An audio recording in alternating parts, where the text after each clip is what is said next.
Beberapa waktu belakangan ini, sejumlah kasus kriminalitas banyak menyita perhatian masyarakat. Apakah artinya kebijakan pemerintah justru menciptakan celah bagi meningkatnya kasus kriminalitas? Ada apa dengan Indonesia? Jendela Data untuk Anda.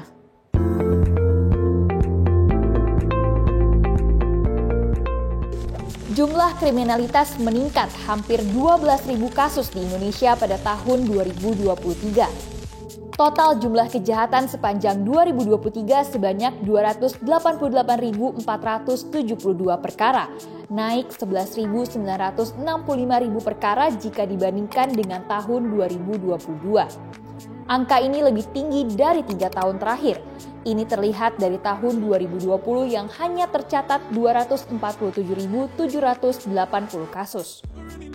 Berikut sejumlah kasus kriminal yang terjadi sepanjang September 2024 yang menyita perhatian masyarakat. Pria bunuh istri di Pasar Minggu, Jakarta Selatan. Seorang pria berinisial AS menusuk istrinya hingga tewas. Pelaku mengatakan dirinya tidak memiliki alasan karena sedang emosi dan tidak dapat mengendalikan pikirannya. Pemerkosaan dan pembunuhan perempuan penjual gorengan. Kasus ini menjadi perhatian publik karena korban dibunuh dengan keji. Nia, gadis penjual gorengan keliling di Padang Pariaman, Sumbar, ditemukan tewas terkubur dalam kondisi tidak berbusana dan tangan terikat.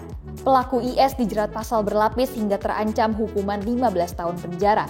Terakhir, kasus yang baru saja terjadi yaitu penemuan 7 mayat di Kali Bekasi. Jasad diduga korban dari aksi tawuran.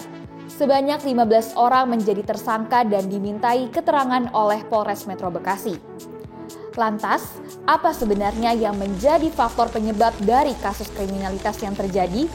Salah satu faktor utama ialah ketimpangan sosial dan ekonomi. Ketimpangan pendapatan yang tinggi antara masyarakat membuat beberapa individu terjebak dalam kemiskinan dan ketidakadilan. Selain itu, kurangnya pendidikan dan kesempatan kerja yang memadai juga menjadi penyebab kriminalitas.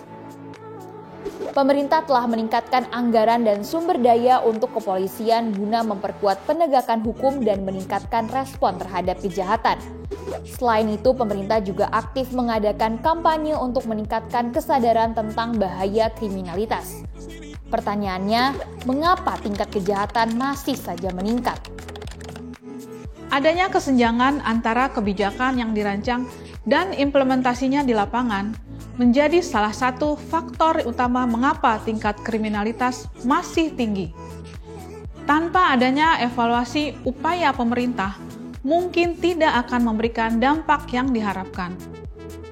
Saya Desi Yasmini Siregar dan tim Litbang Media Indonesia pamit undur diri. Tetap saksikan Jendela Data atau Jeda hanya di YouTube Media Indonesia.